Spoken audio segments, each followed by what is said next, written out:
শুরু করিতেছি মহান আল্লাহ রব্বুল আলমিনের নামে, যিনি পরম্পরানাময় অত্যন্ত দয়ালুক। আলহামদুলিল্লাহ, আমি আছি অনেক ভালো। আমি আজ অনেক ভয়ঙ্কর কমেন্টের উত্তর দেওয়ার জন্য চলে আসছি। ভাই, আপনারা অনেকে বলতে যাচ্ছেন যে ভাই মালদ্বীপের ভিসা খুলছে, মালদ্বীপে অনেক লোক আসতেছে এবং মালদ্বীপের ভিসার রেট কীরকম, এবং কিছু ভাই এনতে বলতে যাচ্ছেন যে আমরা তো পাসপোর্ট জমা দিছিলাম, দালালের কাছে এত টাকা দিচ্ছি, আমাদের কিছু ভিসা উঠিছে। আমি একটা একটা করে আপনারা সবাইরে প্রশ্নের উত্তর আশা করে আজকে পেয়ে যাবেন।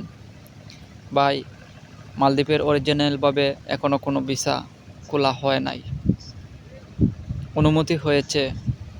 আশা করা যায় অল্প কিছু দিনের ভিতরে এগুলার কাজ হবে। এবং যেন কিছু ভাই আনতে বলছেন যে পাসপোর্ট জমা দিছি, দালালের কাছে টাকা দিছি, যে বা যারা আপনার কাছ থেকে টাকা নিছে, জমা দিছে, আপনারা সন্ধান লন কোথায় কোন জায়গায় দিছেন, কোন কোম্পানিতে দিছেন। এমনও অল্প কিছু দিনের ভিতরে এগুলা বাস্তবায়ন হবে এবং কাজ শুরু হবে।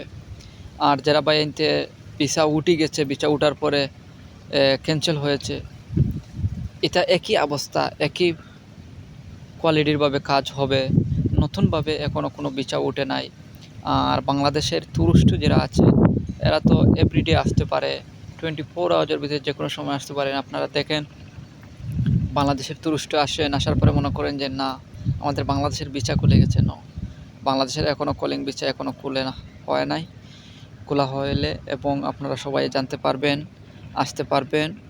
আর আমার সকল ভাইদের উদ্দেশ্যে আমি একটা কথা বলে যাচ্ছি, যে বা যারা আপনার কাছ থেকে পয়সা নিচ্ছে, আপনারা এখন দিতে সময় একটু বুঝে শুনে দিবেন।